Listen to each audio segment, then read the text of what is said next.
A lo largo de su vida, Angie Dickinson no fue ajena a los romances. Como una de las bellezas más cautivadoras de Hollywood, los hombres iban y venían. Algunos trajeron alegría, otros solo dejaron tras de sí arrepentimiento. Sin embargo, en medio del torbellino de aventuras fugaces y romances que acapararon titulares, hubo un hombre que se distinguió del resto. Ahora, a los 93 años, con la claridad que da una vida plenamente vivida, Dickinson echa la vista atrás y confiesa quién fue el amor de su vida. ¿Quién es este hombre misterioso? Acompáñenos a descorrer las cortinas. Humildes comienzos. Antes de que existiera Police Woman, antes de los flashes de las cámaras y de los papeles icónicos, Angie Dickinson ya había cautivado a algunos de los hombres más poderosos de Hollywood.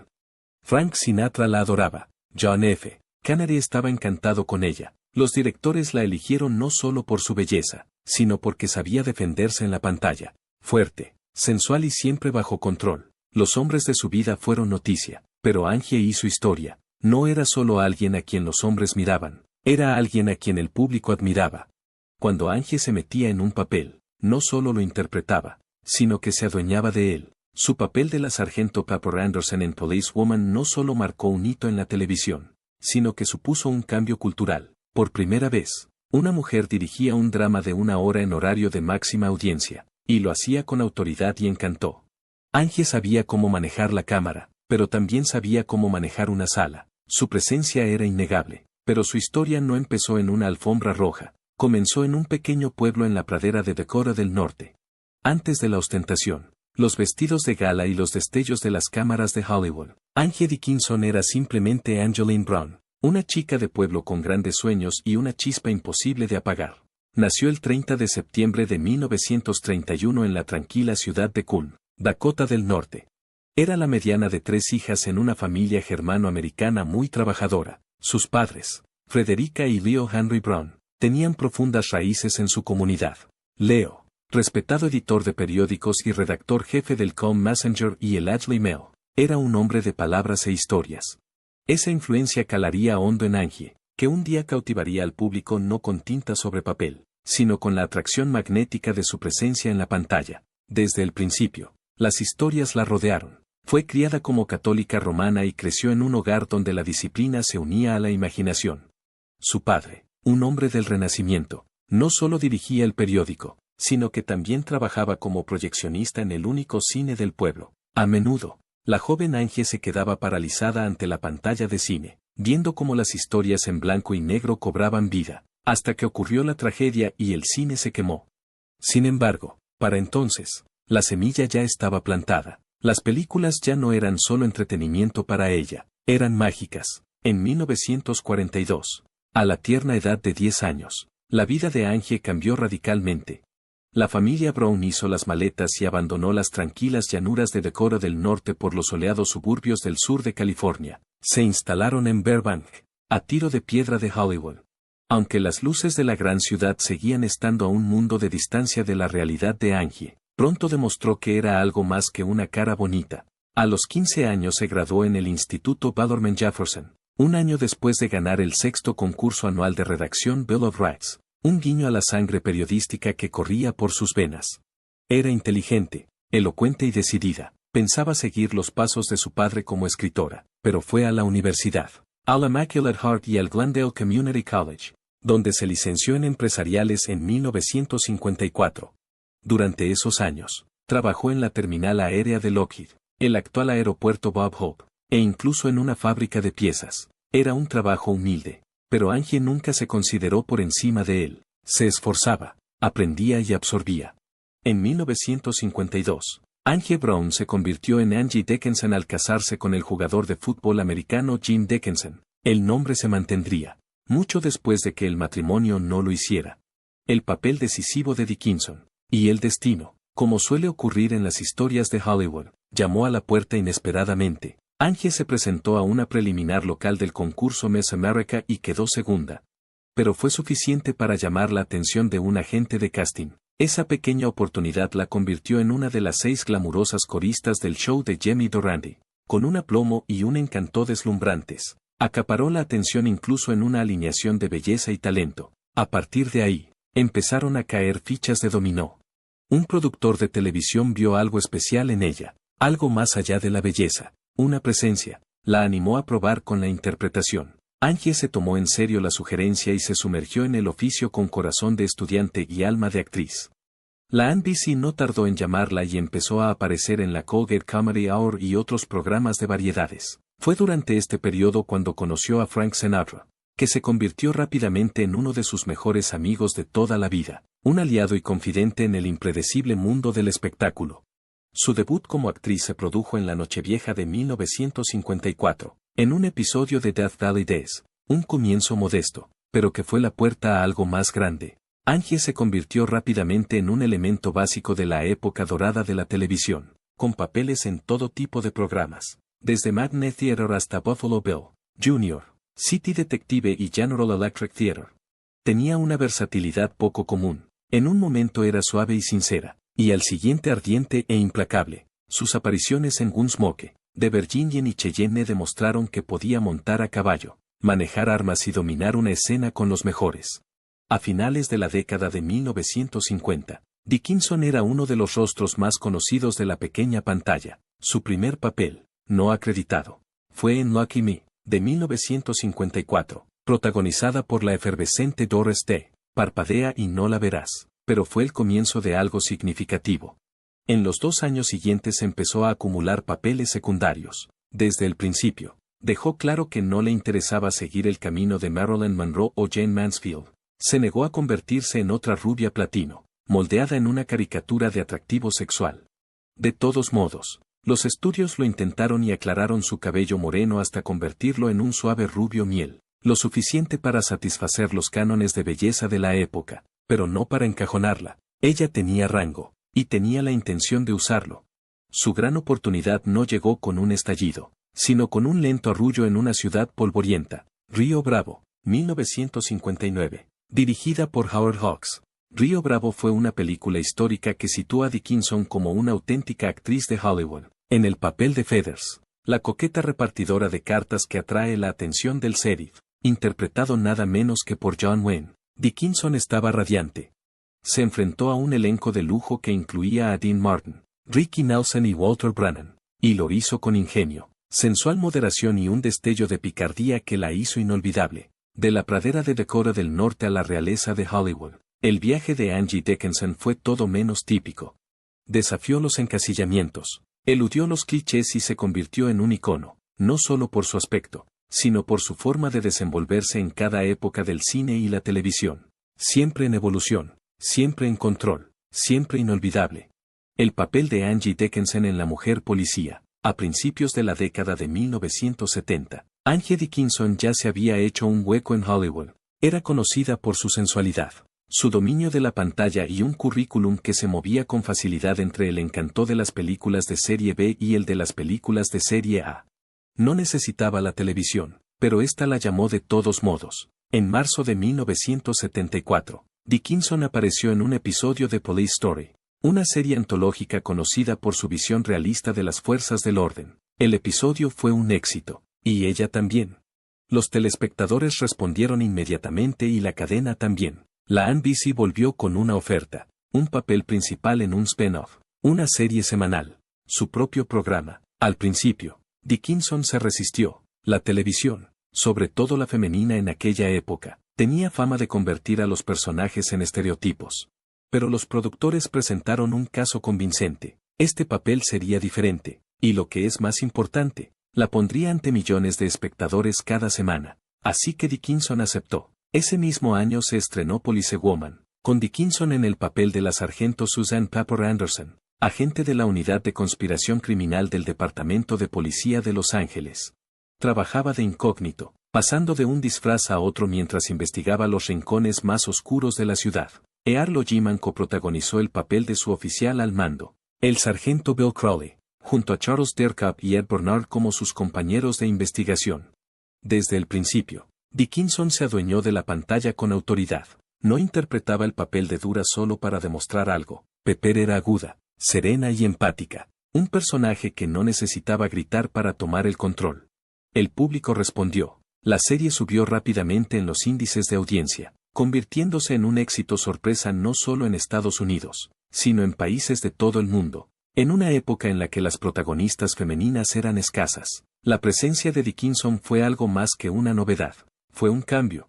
Recibió 3 nominaciones consecutivas al Emmy a la mejor actriz principal de serie dramática y ganó un Globo de Oro. Policewoman duró 4 temporadas y, durante su apogeo, Dickinson se convirtió en una de las mujeres más reconocidas de la televisión.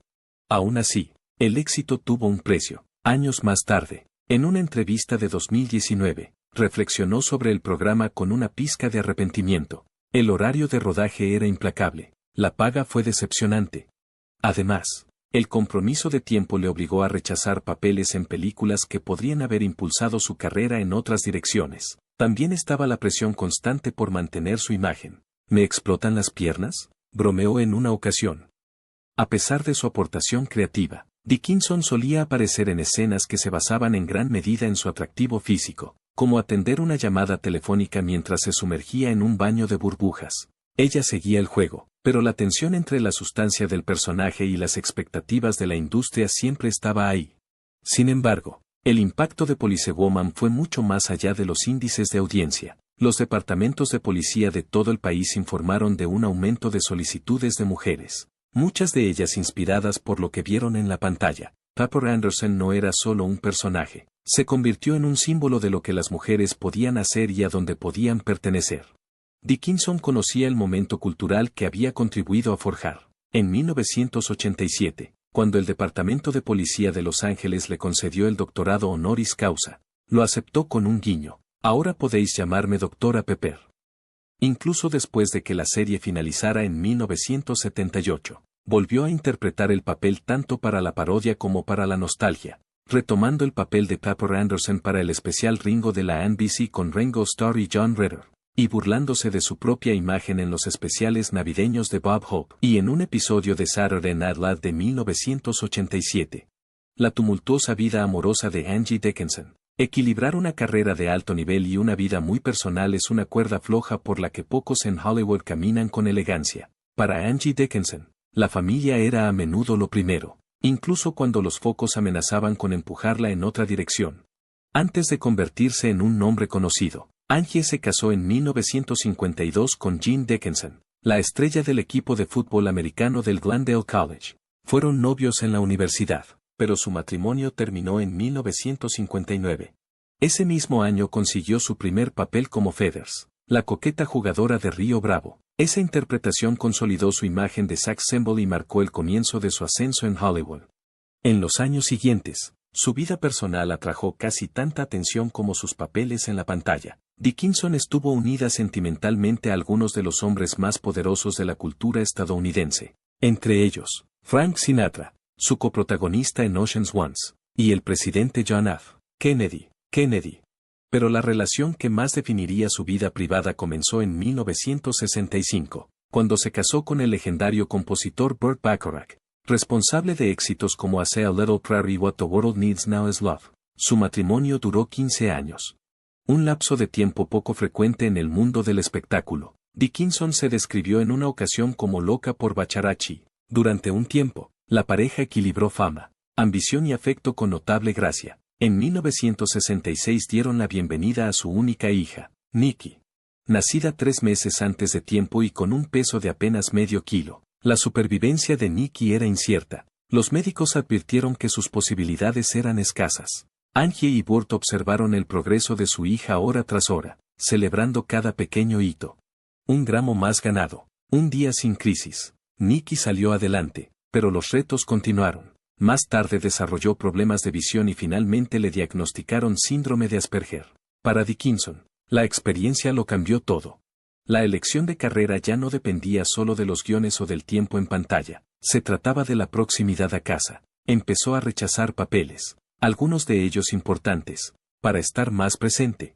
Entre ellos, el icónico papel de Hot Lips Houlihan en MASH, un papel que rechazó porque le habría supuesto pasar demasiado tiempo lejos de su hija. Incluso cuando aterrizó en Policewoman en 1974, insistió en los límites.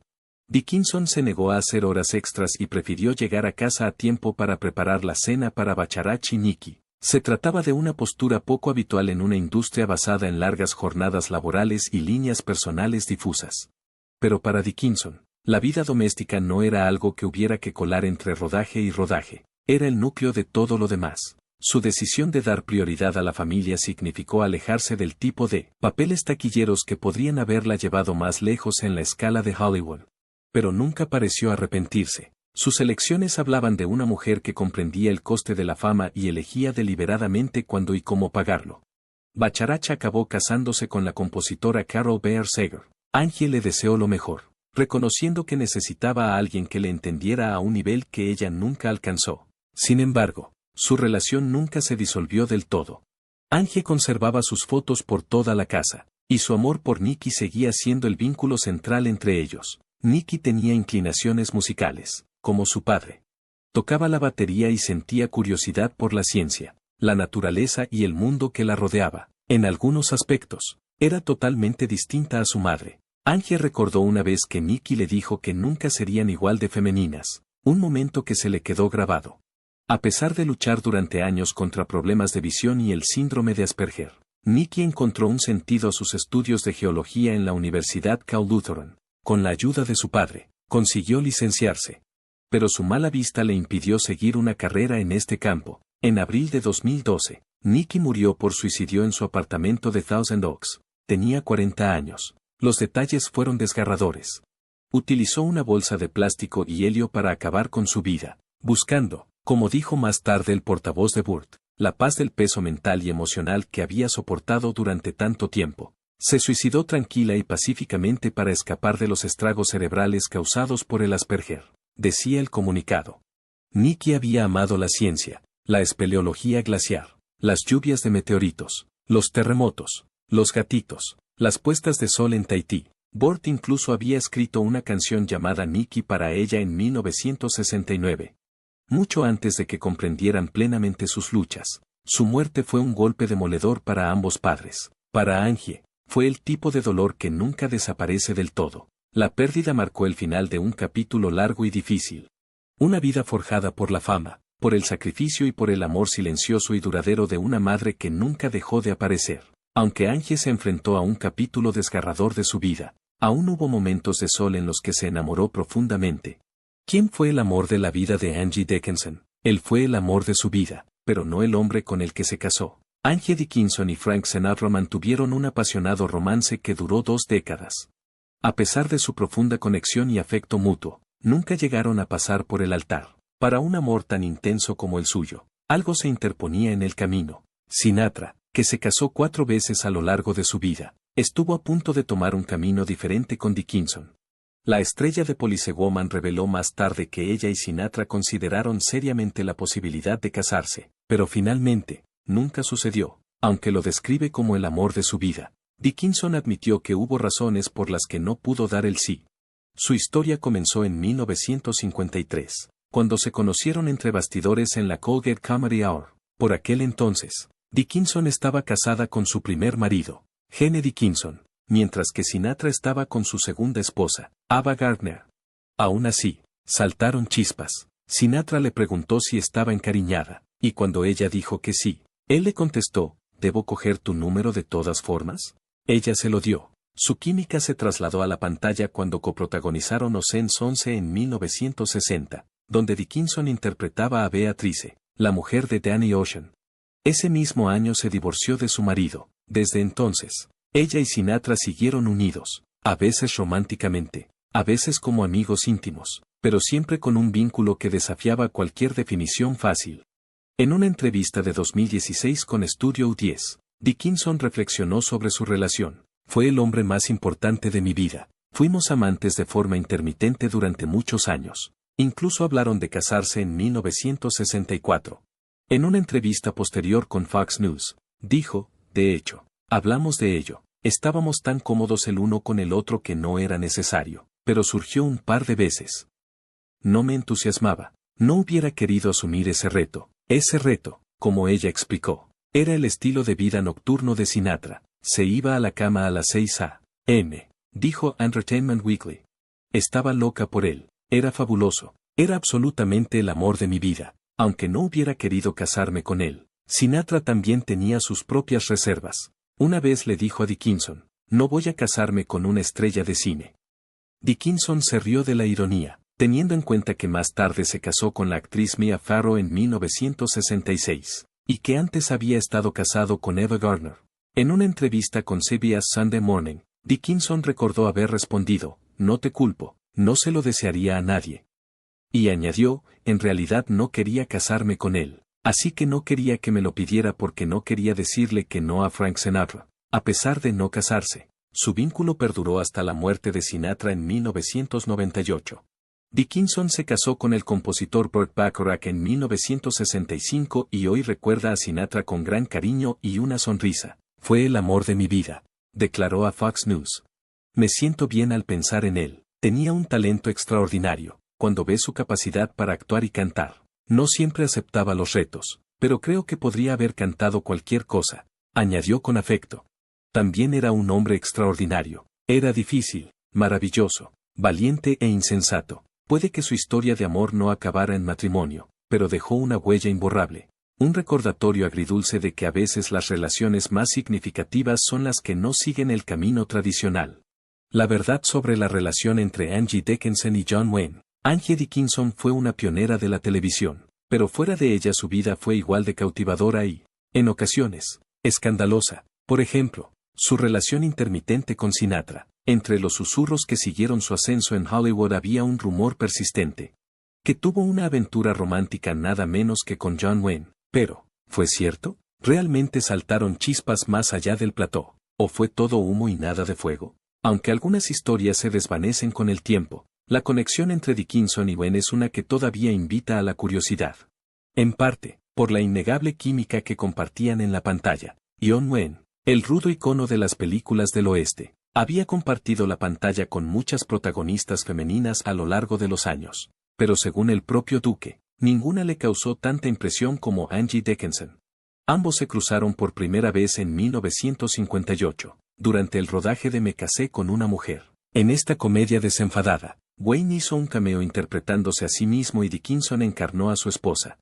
Aunque su tiempo juntos en pantalla fue breve, algo encajó. A pesar de la diferencia de edad de 24 años, congeniaron de inmediato. Lo que empezó como una colaboración profesional se extendería a varias películas y, supuestamente, a una conexión personal más profunda.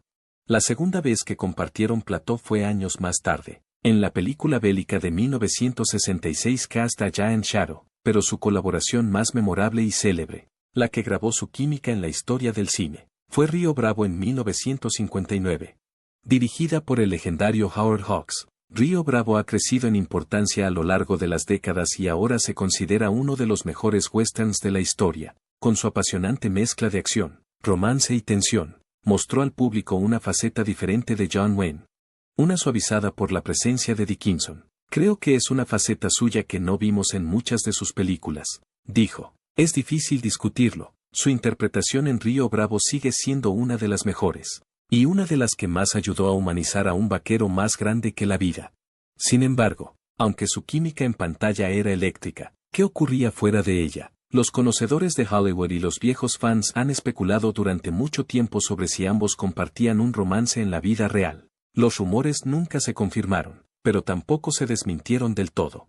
No ayudó que Dickinson, a lo largo de su carrera, estuviera vinculada sentimentalmente a muchos hombres de alto perfil, siendo Frank Sinatra uno de los más conocidos. Pero John Wayne, ese perdura, precisamente por el calor que generaron en pantalla. Y la admiración mutua que expresaban en las entrevistas. El propio Wayne dijo una vez, como se cita en John Wayne, The Man Behind the Myth de Michael Mann, "Tuvimos mucha suerte de contar con Angie Dickinson. Tenía belleza, atractivo sexual y cerebro". Es un gran elogio viniendo de un hombre que trabajó con algunas de las mejores mujeres de Hollywood, como Maureen O'Hara, su compañera de reparto más frecuente, pero el cumplido de Wayne no se quedó ahí. "Fue una de las mejores actrices con las que he trabajado", añadió, elevándola de mera compañera de pantalla a colaboradora destacada. El personaje de Dickinson, Feathers, no aparece en Río Bravo hasta el segundo acto. Pero una vez que lo hace, se roba todas las escenas en las que aparece. Su ingenio, aplomo y confianza en sí misma están a la altura de la imponente presencia en pantalla de Wayne. No solo interpreta el interés amoroso. Iguala la fuerza del sheriff con la suya propia. Curiosamente, Río Bravo no ha hecho más que crecer con el tiempo. Aunque fue bien recibida en 1959, no fue hasta años más tarde cuando críticos y cineastas empezaron a reconocer su verdadero impacto. En 2008, el American Film Institute la nominó como una de las 10 mejores películas del oeste de todos los tiempos. En 2014, fue añadida al Registro Nacional de Películas de la Biblioteca del Congreso por ser cultural, histórica o estéticamente significativa. Sus huellas están por todas partes, incluso en el cine moderno. El director John Carpenter la citó como una influencia clave en su thriller de 1976, Asalto al Distrito 13, y no es solo la historia o la dirección lo que hace que Río Bravo sea tan perdurable. El reparto, desde el inolvidable papel de Walter Brennan como Stampy hasta los músicos Dean Martin y Ricky Nelson, todos aportan algo especial, pero en el fondo, es la interacción entre Gwen y Dickinson lo que da chispa a la película. Es raro ver en una película del oeste de esa época un equilibrio tan elegante entre lo duro y lo romántico, y aún más raro que ese romance se sienta tan vivo. En cuanto a los rumores, ni Dickinson ni Gwen se refirieron a ellos, y tal vez eso es parte de la magia. En una época en la que los secretos de Hollywood se guardaban y las leyendas se cultivaban cuidadosamente, algunas verdades era mejor no decirlas. Lo que quedó es el legado de una película y una pareja que siguen cautivando al público más de 6 décadas después. Tanto si fueron amantes fuera de la pantalla como si simplemente compartieron un vínculo extraordinario en ella. Una cosa está clara, Angie Dickinson y John Wayne crearon un recuerdo cinematográfico que aún arde en posibilidades.